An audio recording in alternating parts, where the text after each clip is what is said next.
After we die, we become stories. But who gets to tell your story? And what happens if it's not a human telling it? If you wanna have to leave your home, just mess with a bottle of corn. You gotta make it to the woods if you can. If you can, if you can, you gotta make it to the woods if you can.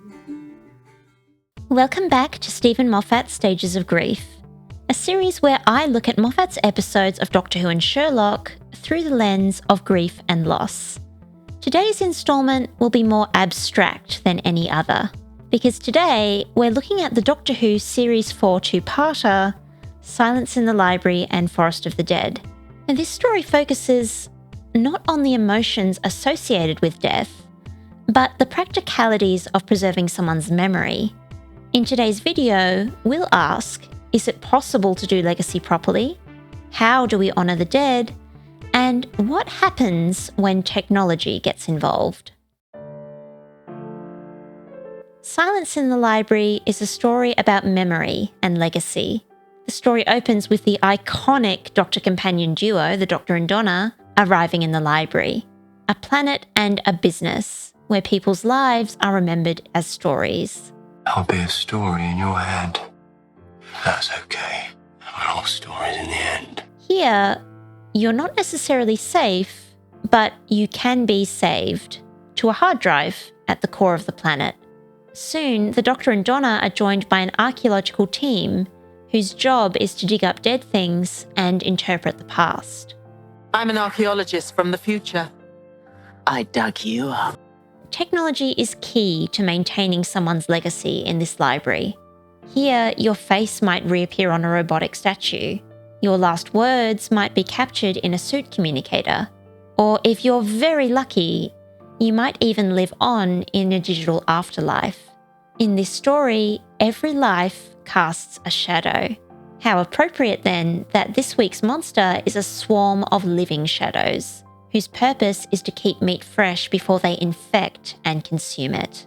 In this world, not everyone's memory is treated equally.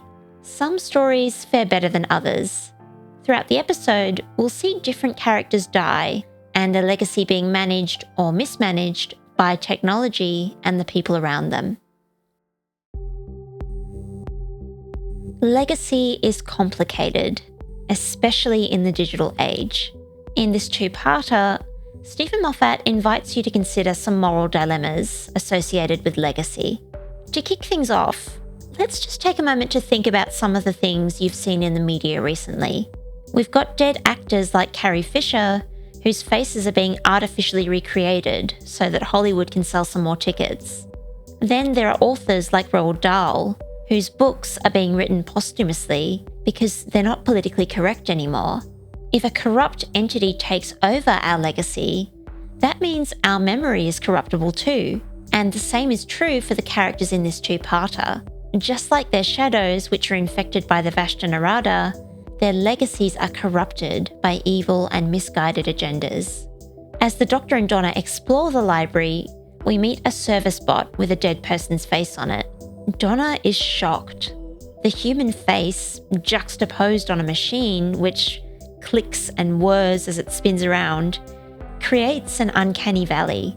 Your face is something deeply personal. It's how you present to the world. Using someone's face in this way just feels disrespectful. Then we've got the archaeologist communicators, which hold an impression of consciousness after death. This technology is supposed to be making our lives better. Instead, these communicators unwittingly take control of our final moments. Moffat highlights this in a darkly humorous way when each character's random last words are repeated over and over until they become absurd. Ice cream. Ice cream. Hey, who turned out the lights? Hey, who turned out the lights? Our last moments with someone are powerful. They can determine how we remember that person. This technology takes away the dying person's dignity. Instead, the deceased's memory becomes a macabre gag. And while we don't have this kind of technology in the real world yet, there are similar things going on. For instance, Ian Holm from the Alien franchise has been digitally resurrected for the latest movie, Romulus. And this means that my last impression of him isn't going to be anything that he did when he was alive. It will always be his attachment to that movie. There's also another problem. Once we're dead, our legacy can be used in ways we never wanted. For example, the Vashta Narada inside Anita's suit use her voice and her body for their own ends. You're gonna make him an offer? They better take it. You know what? I really liked Anita. She was brave, even when she was crying. You ate her. And in a similar way, we in the 21st century use the voices and the images of the dead to make money, or to represent a political cause that they disagreed with. This leads us to the next big question. After someone dies, how do we decide who owns their legacy? This is all a dream. Whose dream is it? Who tells our story decides how we're remembered.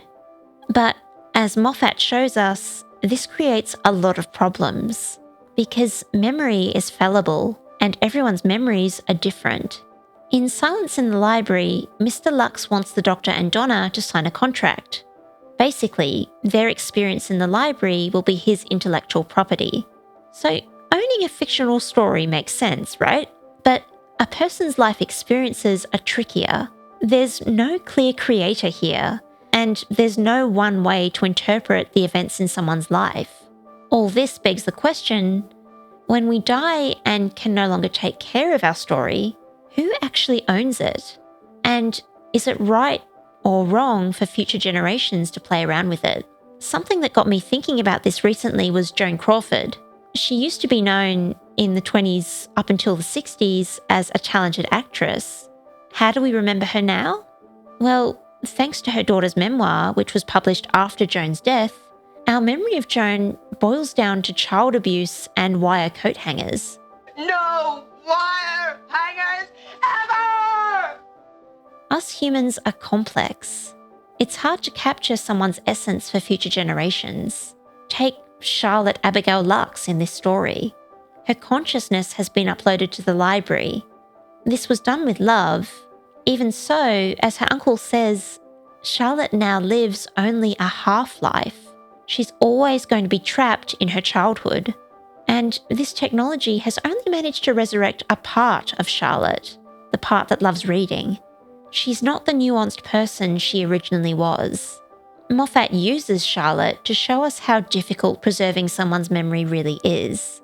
Charlotte, or Cal, has been struggling to save the memories of every person trapped in the library. But the pressure is way too much, and this triggers a breakdown. Now, the power cable generated an electrical field and confused their tiny metal minds. You might almost say they've had a complete metal breakdown. Oh, I'm so sorry. That's why Miss Evangelista, who was beautiful but not intellectually smart when she was alive, is resurrected as a brilliant but horrifyingly disfigured copy of herself. Our story will be told differently depending on the perspective of the person telling it. Through River Song, Moffat explores how different perspectives can cause us to see people in very different lights. Let's think for a moment about the Doctor and River Song. River's known the Doctor literally all her life. However, he hasn't known her for all of his. River's memory of the Doctor lacks nuance. She's nostalgic for an older, more mature Doctor, not the inexperienced younger version she meets in the library. There are 5 people in this room still alive. Focus on that. Dear God, your hard work, young. Yeah, who are you? River's confronted with details about the Doctor that she wasn't fully aware of.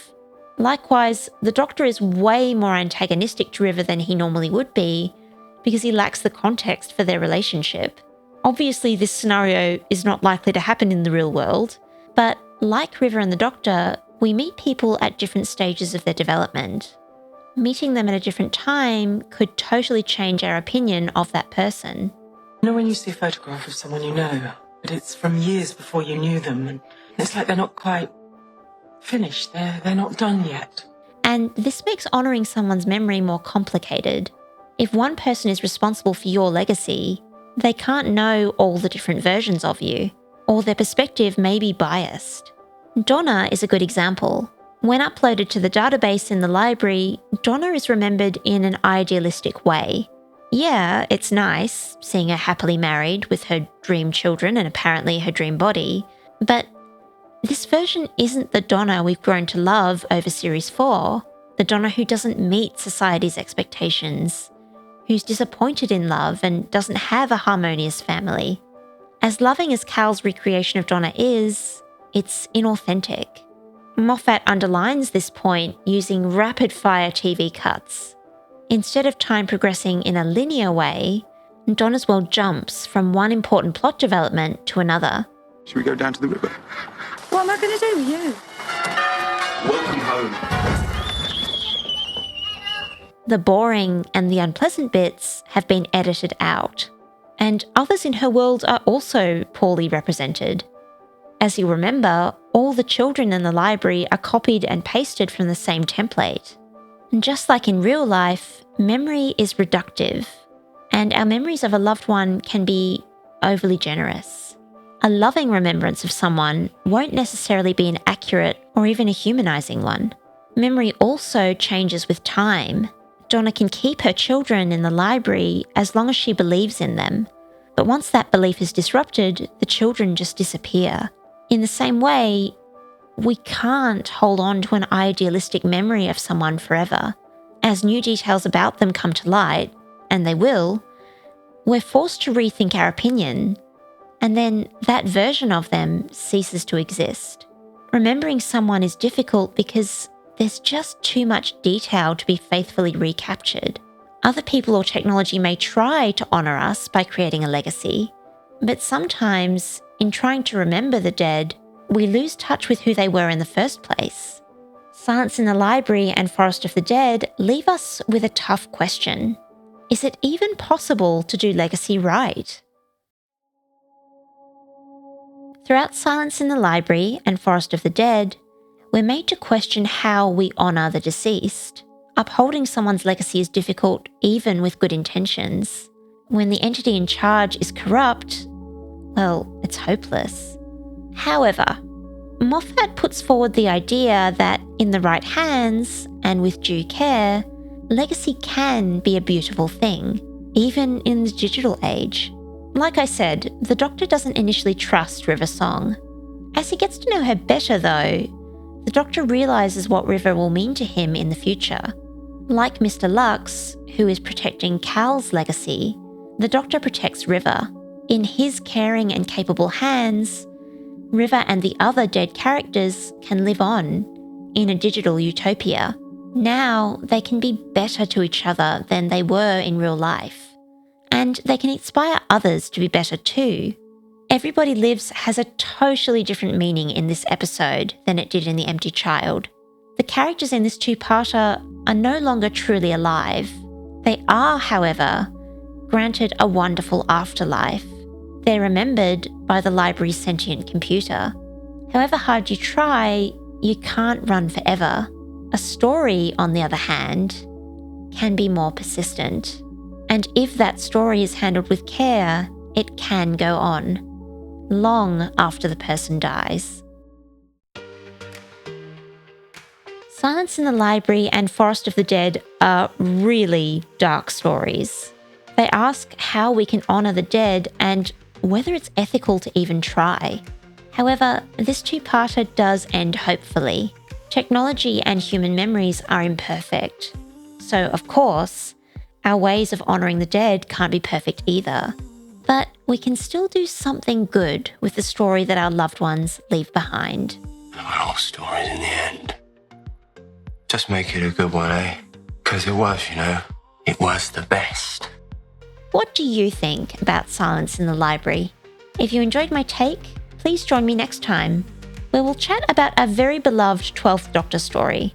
I'm probably going to offend everyone when I say this, but this one bores me to tears. But that's a story for another day. Thanks for watching Lingua Anomaly. Don't forget that overthinking is a superpower, and there is beauty in the way that you think. until next time, hey, who turned out the lights? Because today we're looking at the Doctor Who Series 4 two-parter. Wait, is it a season or a series? Oh, bugger it, it's one or the other. The deceased memory becomes the deceased? That's not right. Has been digitally resurrected for the latest. I'll have a latte, please. The Vashta Narada inside I've just been watching a movie about Anne Boleyn, so I'm going to say Anna instead of Anita. Of course, that's not her name. Try again. Donna's world jumps from one important plot development to the... Donna's world jumps... Stop laughing.